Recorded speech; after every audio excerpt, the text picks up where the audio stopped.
வெயில் காலத்தில் ஏற்படும் நீர்ச்சத்து இழப்பை தவிர்க்க மருத்துவரின் டிப்ஸை இப்போது பார்க்கலாம். குடை இல்லாமல் போகாதீங்க.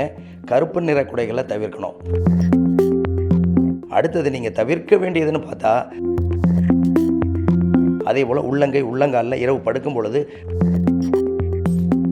வெயில் காலம் தொடங்கியுள்ள நிலையில் சுட்டெரிக்கும் கோடை வெயிலால் உடலில் நீர்ச்சத்து இழப்பு ஏற்படுவதுடன் பல்வேறு உடல் உபாதைகள் ஏற்படுகிறது. இச்சூழலில் கோடை காலங்களில் பொதுமக்கள் பின்பற்ற வேண்டிய உணவு முறைகள் குறித்தும் உடலை நீர்ச்சத்துடன் பராமரிக்க செய்ய வேண்டியவை குறித்து சித்த மருத்துவர் டாக்டர் காமராஜ் உரையாடியுள்ளார். அவர் கூறும்போது, முடிந்தவரை உச்சி வெயில் பொழுதுகளில் வெளியில் வருவதை தவிர்க்க வேண்டும். நீர்ச்சத்து நிறைந்த பூசணிக்காய், சுரைக்காய், வெள்ளரி உள்ளிட்ட காய்கறிகள் மற்றும் பழங்களை சாப்பிட வேண்டும். உச்சந்தலை, உள்ளங்கை, உள்ளங்கால்களில் எண்ணெய் தேய்க்க வேண்டும். ஐஸ் போட்ட சில் வாட்டர், ஜூஸ் உள்ளிட்டவற்றை தாகத்தை தணிப்பதற்காக குடிப்பதை காட்டிலும் பானையில் வைக்கப்பட்ட குடிநீர், பழங்கள் உள்ளிட்டவற்றை பயன்படுத்தி தண்ணீர் தாகத்தை குறைத்துக் கொள்ளலாம் என்று மருத்துவர் காமராஜ் அறிவுறுத்தியுள்ளார். புதிய தலைமுறை நேயர்கள் அனைவருக்கும் வணக்கம்.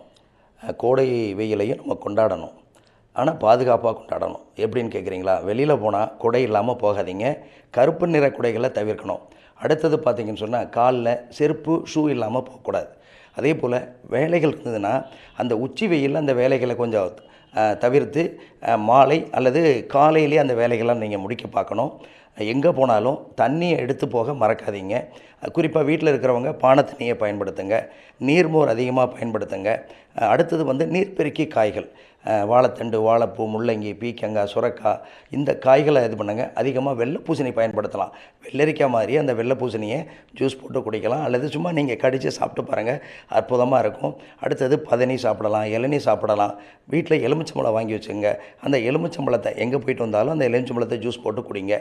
அடுத்தது நீங்கள் தவிர்க்க வேண்டியதுன்னு பார்த்தா, துரித உணவு கண்டிப்பாக கூடாது. அதிக காரம், அதிக புளிப்பு, அதிக உப்பு, இதை தவிர்க்கணும். பாக்கெட்டில் அடைச்சது பதப்படுத்தப்பட்ட உணவு தின்பண்டங்களை கண்டிப்பாக சாப்பிடக்கூடாது. அடுத்தது ஆடைகள் எடுத்துக்கிட்டால், தளர்வான ஆடைகள், காட்டன் வகை ஆடைகளை நம்ம பயன்படுத்தணும். வென்டிலேஷன், நல்ல காற்றோட்டமாக இருக்கிற மாதிரி இரவுலையும் சரி பகலையும் சரி நம்ம இருக்கணும். தலைக்கு தினசரி எண்ணெய் வைக்க மறக்காதீங்க. பகலில் வைக்கலைன்னா கூட இரவில் என்ன பண்ணுங்க, கண்டிப்பாக எண்ணெய் வைக்கணும். அதே போல் உள்ளங்கை உள்ளங்காலில் இரவு படுக்கும் பொழுது நல்லெண்ணெய் அல்லது தேங்காய் எண்ணெய் கண்டிப்பாக நீங்கள் தடவி மசாஜ் பண்ணிக்கிட்டு படுத்து பாருங்கள், நல்லாயிருக்கும். அதே போல் வாரத்துக்கு ஒரு முறை எண்ணெய் தேய்ச்சி குடிங்க. இதெல்லாம் நீங்கள் தொடர்ந்து கடைபிடிச்சிட்டு நீர்ச்சத்து நிறைந்த காய்கள், இயற்கையில் கிடைக்கக்கூடிய பழங்கள், தர்பூசணி, வெள்ளரிக்காய், வெள்ளரி பழம், அதே போல் நொங்கு, பதநீர், இளநீர், இதையெல்லாம் நீங்கள் தொடர்ந்து கடைபிடிச்சா கண்டிப்பாக கோடை காலத்தில் ஏற்படக்கூடிய நோய்களை நம்ம எளிதில் வெல்ல முடியும். சார், இது மட்டும் இல்லாமல் நீர்ச்சத்து இழப்புனால சருமம் சார்ந்த பிரச்சனைகள் ஏற்படுறது இருக்குது. வெயிலில் போயிட்டு வரதுனால தோல் சார்ந்த வியாதிகள் வருது. இந்த நீர்ச்சத்தோட இழப்பு உயிரிழப்பு வரைக்கும் கொண்டு போகிறதுக்கான அபாயங்கள் இருக்குது. அப்போ என்ன மாதிரியான விஷயங்களை சுதாரிப்புடன் இருக்க வேண்டியது தேவையாக இருக்குது? கண்டிப்பாக இப்போ நமக்கு வாமிட் இருக்குது அல்லது டயரியா போகுது அப்படின்னு சொன்னால், உடனடியாக அருகில் இருக்கக்கூடிய மருத்துவரையோ அல்லது மருத்துவமனைக்கு நம்ம போகணும். ஏன்னா நம்ம உடம்புல இருக்கிற sodium, potassium, phosphorus, magnesium level எளிதில் குறையும். வேர்வை மூலமாக, வாந்தி எடுக்கிறது மூலமாக, பேதி மூலமாக அந்த நீர்ச்சத்து குறைவு ஏற்பட்டு நம்மளுடைய பல்ஸு, பிபி எல்லாமே குறையும். உடனடியாக நம்ம ஐவி ஃப்ளூயிட்னு சொல்லக்கூடிய குளுக்கோஸ் ஏற்றுற நிலைமைக்கு நம்ம தள்ளப்படுவோம். அந்த நிலையை நாம் உருவாக்கக்கூடாது.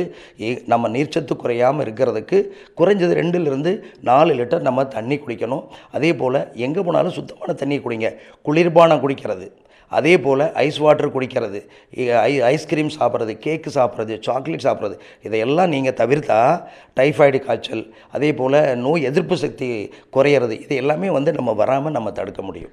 வெயில் காலம் தொடங்கிருச்சு. என்ன மாதிரியான விஷயங்களை பின்பற்றுவதன் மூலமாக இந்த வெயில் காலத்திலும் நம்மளுடைய உடலை ரொம்பவே ஹைட்ரேட்டாக வச்சுக்கலாம் என்பது குறித்து மருத்துவர் பல்வேறு தகவல்களை நம்முடன் பகிர்ந்திருக்கிறார். புதிய தலைமுறைக்காக ஒளிப்பதிவாளர் சரவணகுமாருடன் திருச்சியிலிருந்து பிருந்தா ஸ்ரீஹரிஷ்.